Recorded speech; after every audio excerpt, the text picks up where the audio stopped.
Welcome back, everyone, to Reclaim Your Life. We're going to talk about a fun topic today. Summer bodies are made in the winter.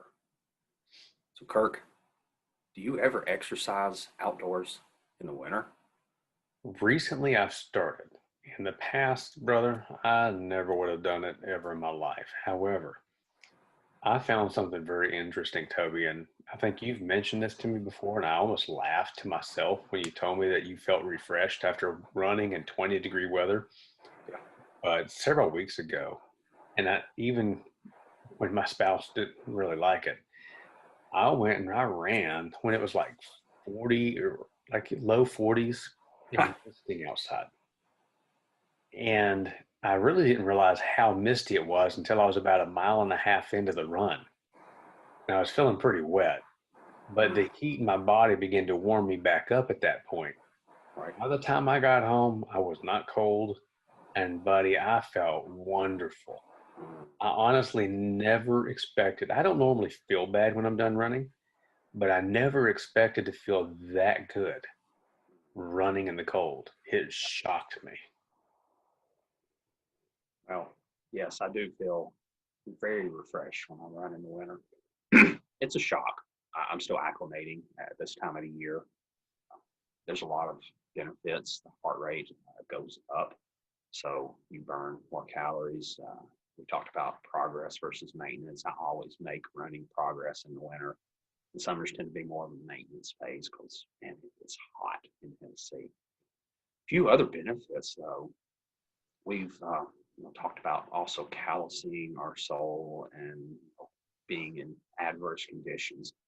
A lot of people suffer in the winter from SAD, seasonal affective disorder. Now, I'm not a psychologist. I have no formal training whatsoever, but I do know being outdoors can boost your mood. It can give you vitamin D that, especially in the winter, we crave so much, our bodies do. Um, just that winter air, the fresh air can really help with our overall mental health and attitudes. Um, Now, they say there's no such thing as bad weather, just the wrong clothing. When you are running, you mentioned getting hot. It's only 40 degrees. There's a 20-degree differential once you get running between the clothing you're wearing and temperature. So it felt more like 60 degrees to your body by the time you were finished. And if you're exercising in 60-degree weather as much as you were, you probably were sweating and you felt a lot of exhilaration. But one other kind of interesting tidbit, and the science is kind of a little bit wonky on this one, but it's fun. So I want to talk about brown fat. A lot of scientists thought at first that only babies had brown fat, but as science continues to study this, whether it's through taking ice baths, whether it's through being outdoors in the winter, apparently some of our white fat, which is the fat you normally think about it around your belly or your thighs or the problem areas that we all have, um, converts to brown fat if it's subjected to cold. And brown fat is what produces a process called thermogenesis.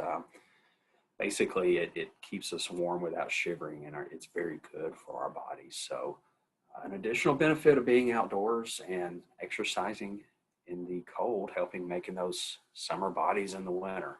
What do you think, Kurt?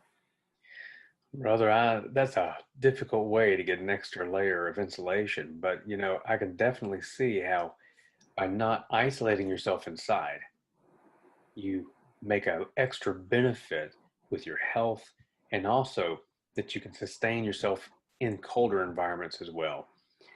Guys, we thank you so much for joining us. We really enjoy these conversations that we have with you, and we would like you to enjoy those conversations with us. So make a comment down in the comment section.